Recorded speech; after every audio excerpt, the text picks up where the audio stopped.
Tomos y Grapas, tu programa de cómics. Vaya batalla. Vaya batalla. Pasaban las balas. Derrota, casi no lo contamos, macho. Vamos, has asustado y todo, ¿eh? Qué miedo tú. Pues hoy vamos a hablar, me hace especial ilusión porque vamos a hablar de DMZ. Yo creo que es una serie que es siempre recomendado, quizás porque es una de mis series favoritas. Estamos hablando de una serie bélica realista del guionista Brian Wood, en el cual nos intenta narrar lo que es la Segunda Guerra Mundial, la Segunda Guerra Civil Americana. Claro, todo el mundo dice, ¿y cómo es eso? No, es en un futuro que no es tampoco muy lejano. Y nos está explicando cómo los Estados Unidos, teniendo a su ejército en otras partes, en otras guerras, surge unos pequeños núcleos revolucionarios del medio oeste y de la zona de New Jersey. Y aprovechando que el país está bajo de defensas, empiezan a manifestarse, empiezan a reunirse, empiezan a absorber otros pequeños estados y se forma lo que se llama el Ejército de los Estados Libres. Claro, estos ya han crecido muchísimo, son además, por así decirlo, las zonas rurales de Estados Unidos, y pretenden ir a tomar, claro, la capital cultural y la capital, lo que sería Washington. Van a por Washington y van sobre todo a por el estado de Nueva York, van a la isla de Manhattan. ¿Qué ocurre? La isla de Manhattan, lo que es el ejército de Estados Unidos, no puede, es demasiado grande para protegerla. Para los otros es demasiado grande para tomarla, entonces se declara la zona como una zona desmilitarizada, una DMZ, de ahí el nombre, que es el acrónimo que reciben estas zonas. ¿A que no lo decís en inglés? Desmilitarization. Por ejemplo. Y queda este estado que tiene ahí una especie de armisticio, quedando ciertas personas, ciertos ciudadanos han quedado ahí por su propio pie, se han quedado ahí aunque se les intentó evacuar, y ahí han originado una sociedad completamente nueva en una ciudad que está completamente en ruinas. Aquí van a mandarnos a un periodista, además no es ni periodista, es un becario, que le mandan, un fotógrafo que es becario, y cuando llega allí surge una serie de problemas con el reportero de Liberty News, se ve metido en un embrollo bastante gordo y va viendo cómo está la ciudad, va viendo cómo es el panorama de la guerra, y al final decide quedarse de reportero de guerra e informar de la verdad, que muchas veces la verdad no es como la presentaban la televisión y los medios de ambos bandos. DMZ, señores. Hombre, yo creo que es una obra que tiene mucho más de lo que parece a simple vista, ¿no? Porque para empezar, el escenario que te cuenta la obra, lo peor de todo es que es un escenario que se podría dar en cualquier momento. Entonces tendrías que ver lo que nosotros podemos interpretar de la obra, pero realmente un lector norteamericano que lea la obra, a ver con qué cara la lee. Esa es la clave que veo yo. ¿Qué te va a contar aquí? Realmente lo que te cuenta no es la guerra en sí, digamos, lo que te cuenta son las víctimas silenciosas de esa guerra y cómo evolucionan y cómo se relacionan y cómo cambia el estatus social entre ellos. Eso por una parte. Luego, por otra parte, hablamos de un reportero de prensa, que no es fotógrafo, pero se hace reportero por circunstancias, cómo la prensa cuenta lo que quiere.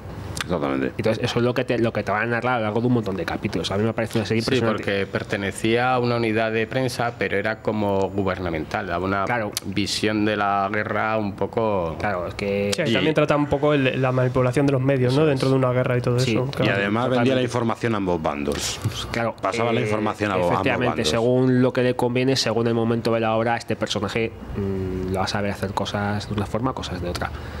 Yo lo que pienso es que realmente la obra... A ver, te la tienes que ir leyendo, es una obra para leerla poco a poco, no es una obra para darte una panzada, porque no la disfrutas, y sobre todo para ir reflexionando un poquito, ¿no? O sea, hay muchos personajes, todos tienen una función, digamos, y a mí me ha parecido una obra muy disfrutable. A mí una de las cosas que me hace mucha gracia es, por ejemplo, con ese pase de prensa, él puede llegar a cosas que no pueden llegar otros. Él puede entrar y salir, él puede hablar con un bando, puede hablar con otro, con distintas facciones que salen, porque hay que decir que dentro de Manhattan, sí, bueno, hay varias. en lo que se ha formado, en la sociedad que se ha formado, se ha establecido unas leyes propias, han surgido las mafias, distintas mafias étnicas, distintos barrios han proliferado, hay como una especie de ley no escrita. A mí me recordaba mucho a la guerra de Kosovo, con los periodistas metidos, francotiradores, mercado negro, la gente sobreviviendo como podía, matanzas, masacres, que no hay un bando definidamente bueno ni definidamente malo, y me recordaba mucho esa obra. Otra cosa que hace al trasladar la guerra a Nueva York lo vemos más familiar, ¿no? Se nos hace menos ajeno y nos podemos hacer más a la idea de cómo acabaría una ciudad, ¿no? Después de un conflicto así, y cómo viviría la gente ahí dentro, que eso es lo que más explora, ¿no? Porque en cada arco argumental a este periodista le van a pasar un montón de aventuras y cosas ahí dentro referentes a tramas políticas, a su trabajo, algún reportaje que quiera hacer, y es una manera genial de llevarnos a nosotros a una guerra y meternos un poco en esa situación, ¿no? Además había dos personajes, uno creo recordar era el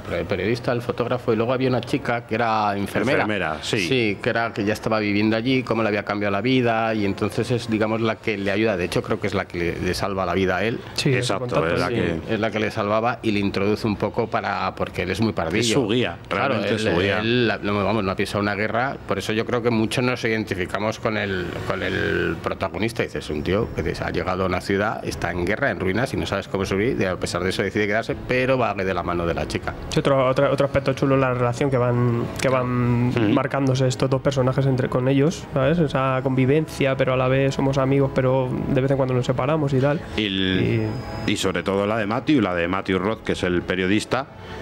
A mí me gusta mucho la evolución que tiene, lo que decía José, claro. Es un pringao. Esta le enseña la realidad, es al principio muy dura con él, luego surge algo ahí entre ellos, le hace de guía, pero hay una cosa que me encanta del personaje, no es solamente el endurecimiento moral que vas viendo, a lo que al principio le parece horroroso, se va endureciendo, va sabiendo que es la guerra, se va adaptando. Y lo ves sobre todo en el físico del personaje. Si tú coges al principio el cómic, los primeros números, miras su físico, te vas a los últimos, la mitad, y miras el físico, ves que la guerra ha dejado mella en él, ha dejado cierta huella en él que es apreciable por el lector. Sí, porque él a la vez madura, ¿no? Y tiene una progresión el personaje que va creciendo frente a lo que le va pasando. Sí, pero se le quita la cara de pringadete que tenía, desaparece. Él madura porque realmente él en principio va a cubrir un reportaje. Claro, él va a ver las cosas desde el lado en el que él está. De hecho, el padre, por ejemplo, tiene un cargo en el periódico, ¿no? La madre también tiene un papel importante que luego va a aparecer. La madre es política. Claro, todo eso va condicionado. Entonces, cuando él llega allí, lo que dices tú, va evolucionando porque se va a dar cuenta de muchas cosas que no conocía. Entonces, todo eso te hace cambiar. Es decir, lo que no mata tan gorda, le pasan cosas muy chungas y se tiene que espabilar. De hecho, es bastante cambiante, yo creo. Llega a un punto que no sabes muy bien por dónde tira. Claro, meterse mucho. Sin spoilear, por eso te digo.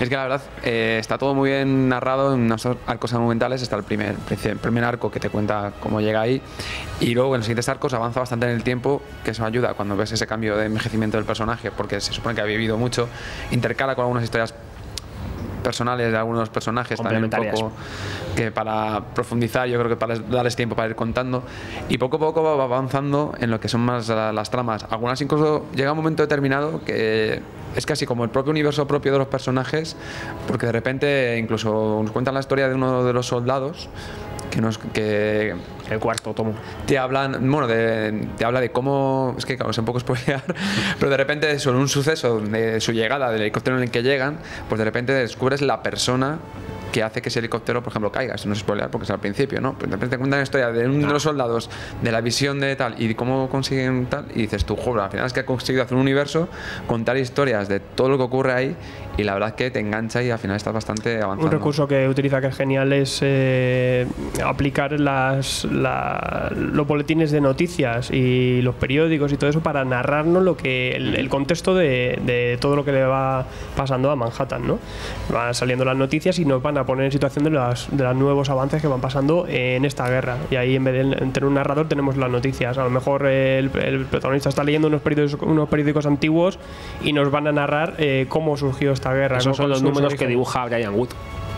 Que Brian Wood también, además el papel de las portadas también es suyo, que además ha querido darle ese toque de prensa, ese toque fotorrealista que parezca casi una crónica de guerra.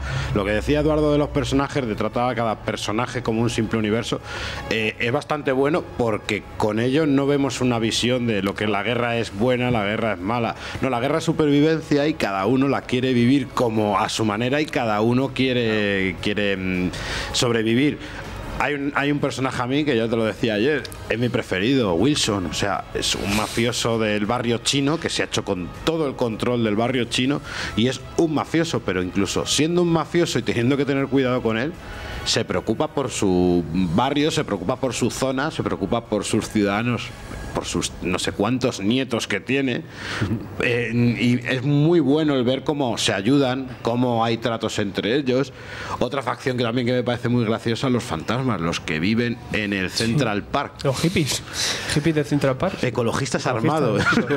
Y es por defender a los animales, o sea... Y a los árboles. Y los árboles, cosas que pueden parecer muy locas, ver los intereses de cada personaje y sinceramente eso te hace crecer porque no tienes por qué estar de acuerdo. La historia del grafitero, la historia de la música, ves como incluso las artes en una zona devastada también tienen su visión y su representación. Eso es una forma de hacer que los personajes dentro de la situación que viven tengan un rayo de esperanza y puedan disfrutar de algo. Lo que dice de los personajes, de alguna manera, aunque el protagonista sea el reportero, hay un protagonismo coral, yo creo. Hay muchos personajes muy bien construidos. Para mí mi favorito es Delegado. Parco, sí. Yo creo que esa historia es quizá el punto de inflexión de la serie, porque te hace reflexionar mucho sobre lo que es la democracia y te hace reflexionar mucho sobre lo que sería el significado de la obra. Sin entrar a contar algo que no deba. Sí, pero es verdad que tiene mucha carga política, tiene muchísima carga política o incluso... Crítica también. Muy crítica, por ejemplo, a cómo rápidamente los militares, cómo el gobierno puede hacer que ciertos hechos parezcan lo que no son y cómo pueden taparlo con la prensa, cómo tienen todo en un control. Y una cosa que también me ha gustado mucho que has dicho, la esperanza. Es verdad que aunque está todo devastado, aunque es una esencia muy agresiva, muy hostil, ellos ya llegan a un momento que están despreocupados, se mueven con despreocupación por la ciudad, pero se ve esa vida, se ve como esas ganas de vivir, que está todo mal, pero ves a la gente, los niños jugando en la calle, ves a la gente comiendo en la calle, tomándose su cerveza, sentados como si estuvieran tomando el fresco, y eso le da vida a la ciudad. Luego, claro, hay un bombardeo y todo es a esconderse, pero... Es que la verdad es como las ciudades que ahora mismo están en situación de asedio, que es dramático, pero al mismo tiempo tienes que vivir con ello. Tienes que conformarte con lo que tienes. Hay una cosa que tiene muchísimo detalle, que es la propia Manhattan. Aquí Brian Wood se nota que conoce mucho Manhattan, que le gusta, que aquí vamos a ver detalles sobre Manhattan por todos lados. Yo que, por ejemplo, soy muy friki de la ciudad, que he estado y he tenido esa suerte y me conozco todos los rincones, pues... Tienes esas referencias que el tío es que hace una referencia a Central Park y cómo está Central Park después de esto, la zona de Greenwich cómo queda, ¿no? Quien no haya estado, pues a lo mejor es que incluso ayuda a tener un mapa al lado, porque está muy bien retratada la ciudad y cómo acabaría después de una guerra así, y es una de las cosas que aparte te enganchan y si has estado, lo conoces y tal, pues es que te gusta el doble. Es como si empiezan a retratar ahora la Gran Vía o lo que tengáis en vuestra ciudad, las Ramblas, y entonces cómo quedan después las Ramblas. O sea, es una cosa maravillosa eso. Y ahí entramos también en el trabajo de Ricardo Burchielli, porque Brian Wood sí era conocedor de Manhattan, pero Ricardo Burchielli no conocía la ciudad y tenía que, vamos, y de hecho era con todas las descripciones de Wood y con todo el material fotográfico, que claro, no era solamente el material fotográfico de Manhattan, era el material que Wood, porque Wood se obsesionó mucho con esta obra, de hecho la creó antes, ya estaba creándola antes de que la cogiera Vértigo para publicarla, de todo el material sobre guerras, de todos los libros. Él dice que sobre todo se documentó leyéndose muchos libros de reporteros de guerra y viendo lo que se vivía desde dentro, y que su idea era darnos ese reportero de guerra, hacer la fotografía que todo el lector tuviera una fotografía. Y hizo la prueba, por supuesto, con Burkiel y le iba diciendo, hazme esto, y la verdad es que es un trabajo de dibujo. ¿Qué os ha parecido? A mí genial, es un dibujante que venía del europeo, había hecho poco trabajo, fue fichado para hacer esta serie y tiene muchísimo detalle en tanto los personajes como sobre todo en eso, en recrear la ciudad y todos los entornos que son muy protagonistas en esta historia, y luego es que tiene un estilo genial que casa estupendamente, es una pasada, mezclado también con su estilo de Wood, que le da ese rollo de cartel y de cosa callejera que oye, que entre los dos consiguen una cosa muy detallada y muy bonita.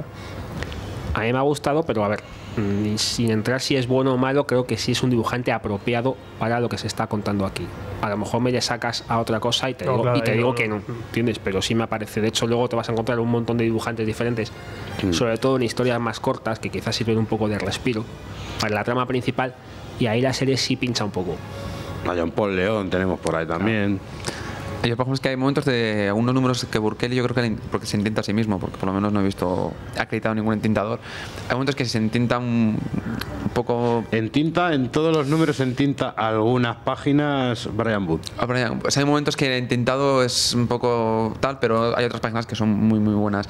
Pero, por ejemplo, lo que sí que de los artistas que han metido, por ejemplo, había un Brian Kelly que sea un arco, unos arcos argumentales, que a mí digo, me hubiera gustado haberle visto en más números. Es una pena cambiarlo, porque una vez en que lo coge este dato italiano, pues es una tontería cambiar por otro.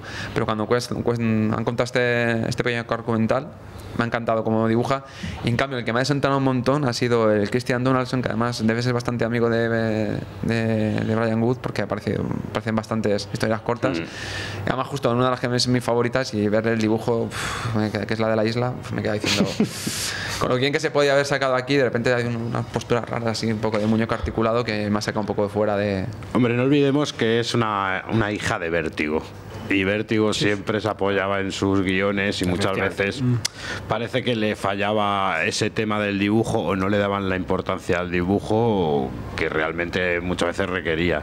Pues sí es verdad que es uno de los dibujantes que falla. A mí el dibujante en general Burkiel me gusta mucho. O sea, me da un carácter, unos toques, esos detalles, esas rayitas y tal. Le da un toque sucio al dibujo en muchas ocasiones, que yo creo que va con el ambiente hostil y el ambiente de guerra. Además, esas carnes que se ven por ahí en los cuerpos femeninos, muy europeo, está... De hecho, me parece que... En La enfermera, en C, o sí, no sé cómo... O cuando aparece una tía y una escena de cama. Me gusta que le ponen tú la ves y es imperfecta, no es el típico pibón que te pone, sino que incluso a la piba le ves con sus marcas con sus marcas, pues no sé si... Es realista. Realista, tiene como marcas en la cara, como hoyuelos, muy rara. Pero la verdad, es otro personaje que también es tremendo, que te cuenta también su origen, de cómo de ser enfermera te has convertido ya en una hippie que salva a todo el mundo y que no tienes miedo a nada. No, la verdad es que es yo creo una maravilla de cómic y súper disfrutable, ¿no? Y que yo no sé cómo saca durante 12 tomos historias para esto, pero la verdad es que cada una es genial. Yo la veo que evoluciona, la historia va evolucionando, es verdad que llega a un punto que a lo mejor se hace un poquillo más durilla. Ocurre sobre todo en el cuarto tomo con las historias sueltas. Como no estás acostumbrado a las historias sueltas, se te puede hacer un poquito cuesta arriba, y luego parece que se queda un poquito encasquillada y parece que se ha quedado sin ideas, y cuando crees que se ha quedado sin ideas surge una trama que es la bomba directamente. O sea, es una trama que es la caña. O sea, a mí lo de las historias sueltas me recuerdo, siendo Brian Wood, me recuerdo un poco a Norlanders, en el sentido de que muchas veces te está contando algo para contarte otra cosa. Aunque en Norlanders eran todo historias que no tenían nada que ver unas con otras, pero sí me ha dado esa sensación. Es un poco como darte un respiro quizá de lo que te quiere contar, para no meterlo todo de golpe. Pues a ver si me decís vuestra idea general de la obra, que habéis sacado, que os ha gustado, que no os ha gustado. A mí en general me gusta toda la historia, me parece hiperrealista, muy realista, que te la puedes creer. Me parece que el autor ha querido contar un poco lo que podría ocurrir realmente si en un momento de estirar tanto de la cuerda a Estados Unidos se hubiera metido en más conflictos, o hubiera subido impuestos, o el paro hubiera aumentado más, lo que puede llegar a ser tanto estirar la cuerda cuando se rompe lo que ocurre. Y sobre todo, y el dibujo me encanta en general. Sin meternos en política, porque Estados Unidos tiene mucha suerte de que la gente tenga un espíritu muy patriótico. Claro, si empezaran a estar descontentos... Claro, es que cuentan con el espíritu patriótico de Estados Unidos, que no creo que haya otro país que tenga una población con esa ansia patriótica. Y con eso cuentan, pero en un momento dado, si llegara a estirar tanto, la cosa se puede romper y pueden pasar estas cosas. Bueno, yo lo que pienso, vamos a ver, Estados Unidos es un país que se mete en muchas guerras, pero las guerras nunca son en su territorio, siempre son fuera.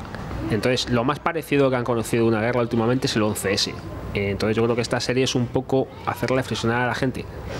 Esa política intervencionista que ellos tienen, lo que supone para la población civil, imaginaos que eso nos pasase a nosotros. Yo creo que lo que dices tú, si la situación, digamos, económica y social pincha, entonces ahí la gente, por muy patriotas que sean, claro, ya dejan de serlo. Y yo lo del patriotismo en según qué zonas del país no lo tengo tan claro, ¿eh? Claro, es que ahí habría que mirarlo muy a fondo. Hombre, no es la guerra civil americana, sí, porque aquello era secesionismo y tal. Pero esto es más tirando a... Hay zonas rurales que no te creas que... Y de lo del 11S es verdad que tal, pero es una de las cosas que Brian Wood quiso dejar marcado, de que se quería retirar de esa idea de la concepción del 11S. Ya, pero... Él quería ir más a lo que has dicho tú al principio. Yo me la leo, me gusta, me parece realista, me gusta mucho la idea, la veo muy bien montada. No es esto de que te cuentan una guerra sin motivo, sino que lo que decía Alfredo de contarte con noticias de tal, como que te vas informando y te das cuenta que es una cosa que ha ido creciendo con los años y yo pienso y digo, si fuera americano, claro, lo que has dicho tú tendría miedo, claro, porque es que me estás contando algo que puede pasarme mañana. Es que el tema es que no es un futuro distópico, que haya habido algo, digamos, poco probable, que haya explotado una bomba o que haya habido un terremoto, algo que haya caído del cielo y haya destrozado todo. No, es una situación que a lo mejor, por desgracia, sí se te podría dar. Claro, de hecho aquí lo remarca muy bien con una viñeta, un detalle que tiene en una pared que pone una pintada, se pone todos los días es 11S. Y aquí, para que sepas que aquí todos los días vas a estar en esa situación, ¿no? Exactamente, ese momento de debilidad. Señor Eduardo, usted, en carácter general de la obra, ¿qué piensa? Bueno, la verdad es que la obra está muy bien, engancha mucho los argumentos, los personajes, lo que decía que todo es un universo. De hecho, hay planes de que se haga serie de televisión. El canal Sci-Fi ha cogido los derechos, se dijo a principios de año. Entonces, la verdad es que sí, porque te aporto más. Tiene a David Heyman de productor, que es el de Harry Potter y de Harry Potter y de Gravity también. Porque están tan bien hechos los argumentos, luego los giros que hay, que da mucho juego y que planteábamos para película, no serie, porque hay para tirar temporada, por lo menos 3 o 4. ¿Tú crees que una serie le dejarían hacer todo lo que sale aquí? No, hombre. Yo creo que sí. Ahora con canales como HBO... Pero hablamos de Sci-Fi, que lo que cuenta eso sí, Sci-Fi cuenta al final va a acabar como las series estas de la de los extraterrestres que Sky... Peor aún, aquella como que era también una especie de guerra civil en Estados Unidos. Sí, también. ¿Cómo se llamaba? ¿Jeremías? No, la otra. No, la de... Revolution. La de la luz, que se quedan sin luz. Sí, que se quedan sin luz. Es la mitad de la serie. Dios nos cuide. Eso flojea. Vamos, que mejor que no salga, me estoy diciendo. Si no la sacan. Lo que tiene que salir es una reedición, yo creo, por parte de CC, ¿no? Sí, porque casi mejor eso. la edición en España sí que ha sido un poco... La edición en España se cuenta de 12 números, ¿vale? Entre unos 12,95 o 14,95 en su día. Ahora están de saldo, se puede encontrar. Ya te digo, son en total 12 tomos, 11 de los cuales los sacó Planeta Agostini. Y cuando perdió los derechos Planeta Agostini nos quedamos aquí, ¿qué me va a pasar con el 12? Tuvimos que esperar, no sé si tuvimos que esperar 1 año y medio, casi 2 años, pero me sacaron el último tomo y pude completar la serie, porque claro, imaginaos quedarnos al último tomo. Sí, el último lo rescató ICC. Y hay una cosa que es horrible, porque todos los lomos vienen con como un skyline, ¿no?, de Nueva York, y el tomo 4 es un lomo rojo. Un lomo naranja, sí. Eso es brutal. Y otra cosa que no ayuda a nada, que me la ha preguntado Edu, me decía, pero si es que no tiene numeración. Y es verdad, tienes que irte al tomo, o te sabes de memoria los títulos, o tienes que abrir el tomo para ver. Los descoloques tienes que volver ahí al Guacumo, lo que sea, para ver el este. Y bueno, y hay otra historia también que pasa con todo lo. Es que en verdad esto pasó con todo Pastinazos, estamos hablando aquí. Todo lo que pasó en momentos de la transición a ECC, porque por ejemplo con American Vampire también hay lío, y con estas obras, pues aquí también, pues por eso no está llegando, yo creo, un poco la edición en ECC, porque ya hicieron este tomo 12 y están aguantándolo un poco, pero bueno. Pero no sé por qué me da a mí que en cuanto se les acabe un poquito el material la van a sacar. Igual que han Pero- hecho con pero- Norlanders y que fue el van a- mismo caso. Norlanders también se quedó cortada. Es que los tomos son casi como la edición coleccionada en Estados Unidos, vienen igual, coinciden. Y yo tengo una solución para tu lomo rojo, te coges un edit negro y... Ah, no se lo digas, no se lo digas que lo hace, que ya se lo ha hecho. Que ya se lo ha hecho en varios, Es posible, sí. Ya se lo ha hecho en varios. Hace maquetaciones. Con 100 de balas, los- lo de 100 balas, madre mía, ¿eh? Pues nada, señor, hemos vivido la guerra, estamos casi heridos. Y si nos vamos a algo un poquito más pacífico.